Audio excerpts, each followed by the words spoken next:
On a eu un communiqué du secrétaire général des Nations Unies il y a juste quelques minutes qui explique d'une part que les forces fidèles à Laurent Gbagbo ont augmenté leur utilisation d'armes massives à l'encontre notamment de civils et puis qu'elles ont aussi visé des installations des Nations Unies, le quartier général des Nations Unies notamment, et des patrouilles, et cela de manière de plus en plus importante, récurrente ces dernières heures. Et donc, dit Ban Ki-moon, j'ai donc donné l'ordre aux troupes de Nations Unies sur place de mettre en application la résolution 1975. C'est la résolution qui avait été adoptée la semaine dernière par le Conseil de sécurité des Nations Unies et qui répète le mandat des casques bleus sur place qui est de protéger les civils, mais au-delà de ce terme évidemment un peu vague, il y avait aussi une précision qui était d'anéantir, de détruire ou de saisir les armes lourdes qui pourraient être éventuellement utilisées contre les civils et populations civiles à Abidjan notamment. C'est ce qu'ont fait les hélicoptères, puisqu'il s'agit avant tout de frappes par hélicoptère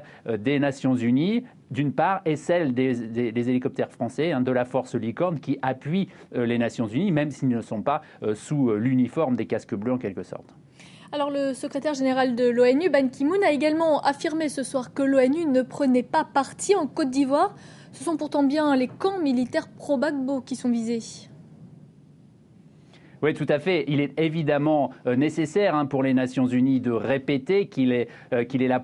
sont là, que ces troupes, ces casques bleus sont là pour protéger les populations civiles et non pas pour aider un camp contre l'autre. Évidemment, il va y avoir des critiques. Il y a déjà eu des critiques, notamment dans le camp Gbagbo sans doute, mais on s'attend sans doute aussi au Conseil de sécurité à entendre certaines de ces critiques. Le Conseil de sécurité doit commencer à l'heure où je vous parle ici à New York à se saisir de l'affaire, à discuter à huis clos, mais à discuter de l'affaire. Et on s'attend à voir certains pays qui étaient extrêmement réticents dans l'adoption de la résolution la semaine dernière, qui